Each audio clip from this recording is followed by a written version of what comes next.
Hi, I'm Margaret. Welcome to Rear Facing Toddlers. I'm going to show you how to install the Axkid Minikid car seat. The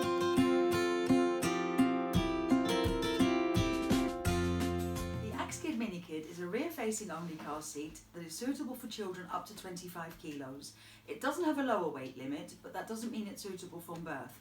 Children do have to be tall enough to fit the harness in its lowest position and be able to sit unaided by themselves because it's quite upright. When the seat comes out of the box, the reclining bar is in its shortest setting, and in most cars you'll want to extend it fully, and you do that by squeezing this lever and pushing the bar all the way down. You then place the seat rear facing in the car and open the blue clips on both sides. You then pull out the seat belt far enough to give yourself enough length to go all the way through the bottom of the seat, and you start by passing the belt buckle up from underneath through the hole in the cover and pulling it all the way through. You then pass the buckle tongue back into the same hole in the cover, push it through to the other side, put your other hand in the other hole, grab the buckle tongue in the middle, make sure the belt isn't twisted anywhere, and pull it through up here. And you then pass the buckle tongue back through the same hole and the hole in the shell all the way down here, pass it through and buckle it in. You then remove all the slack from the lap belt by pushing down on the seat and pulling the diagonal belt really tight to remove all the slack. Then take your other hand to this side, pull it right through, close the clip and click it shut. And then close the other clip on the opposite side. And on this side, you don't put the diagonal belt in the clip, it's only the lap belt that gets locked in. So you push it right down and close it like this. The next step is to attach the tether straps to the car. The tether straps are located here on the back of the seat, and in most cars you won't have tether points like I do on this demo seat, so you will need this pair of straps that is provided with the seat, which will create tether points in your car by attaching them to the runner rails of the front seat, and I will show you how to do that outside in a minute in the car. The tether straps now simply pull out and click into place onto the tether points. There is an inertia reel inside this block that works one way, so when you pull the strap out it will come all the way out. But if you hear a click, that means it's going back in and it's locked from coming down any further. So if that happens too early and you can't reach your tethering, you need to go all the way back up and start again. So you pull down and click it into place. You then need to tighten your tether straps up by wiggling the seat from side to side, and that will pull the straps back into here and tighten them fully. So you push them from side to side until the clicking stops. And once it's no longer clicking, you know it's as tight as it's going to be. And the final step of your Minikid installation is to extend the support leg down to the floor of the car. And you do that by pressing the button at the top of the leg. The leg will drop down until it touches the floor and clicks into place. I have now installed the Minikid on my demo seat inside the living room, but we are now going to take it outside to the car to show you how it goes in a real car. I've now come outside to the car to show you how to fit the Minikid car seat in the car, and I'm going to try and do it in one go to make you see how quick and easy it can actually be. But before I do that, the first thing you always need to do is attach the tether straps to the car, so I'm going to show you that first. The tether straps are simply attached to the runner rails of the front seat. In some cars the runner rails might be really low down to the floor and very difficult to get the straps under. If that happens, you can use a blunt knife, and if that still doesn't work, you can feed the strap through the seat itself.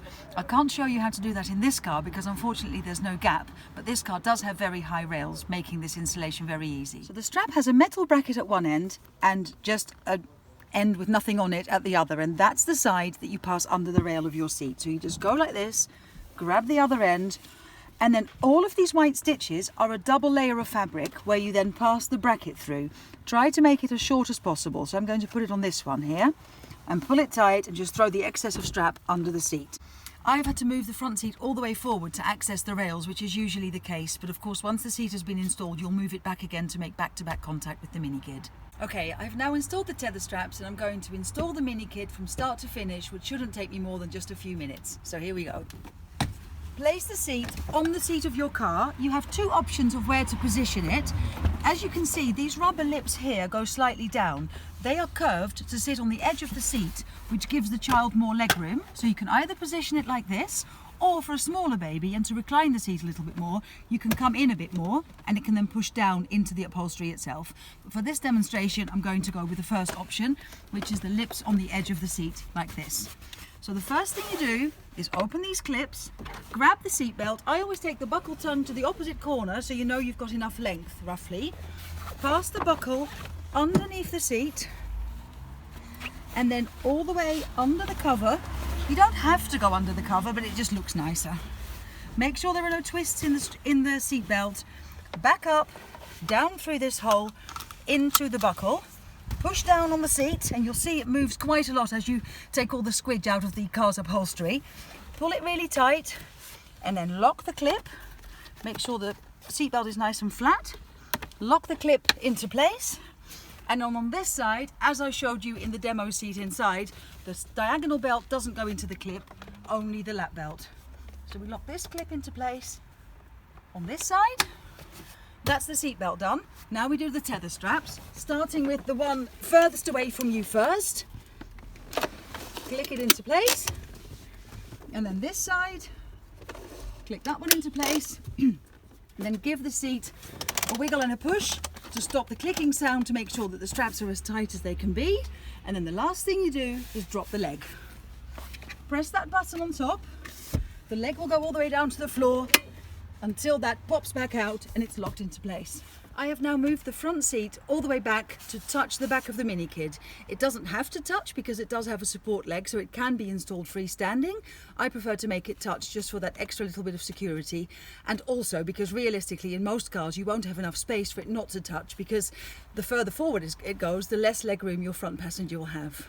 And this is the ASIP block, the Advanced Side Impact Protection, and that gets added onto the side of the seat where the door is after you've installed it in the car, and it goes here. You open the little zip here on the side of the car seat to reveal a little plastic bracket on the side of the shell. That bracket has to sit in this white area here on the back of the ASIP block. There are two little arrows here and one little arrow there, and they all have to face the same direction. You then place the bracket in this area here and slide the block up. You then slide the ASIP block up until it clicks into place. So there you go, that was the complete installation of the Axkid Minikid rear facing car seat. I think from start to finish it probably only took me about 2 or 3 minutes, so it's really quick and really easy to install. Thank you very much for watching and see you next time.